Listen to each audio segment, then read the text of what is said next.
How to download your data on TikTok now. Hello guys, in today's video I'm gonna show you how to download your data on TikTok now. First open TikTok now and then click on your profile here and then click the three lines in the top corner and then uh, now click this one, manage TikTok account, and once you're here all you need to do just click download your data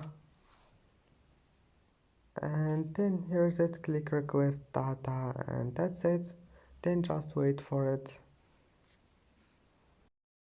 And that's it for today's video. If you like this video, please don't forget to like and don't forget to subscribe, and thank you for watching this video until the end, and see you in the next video.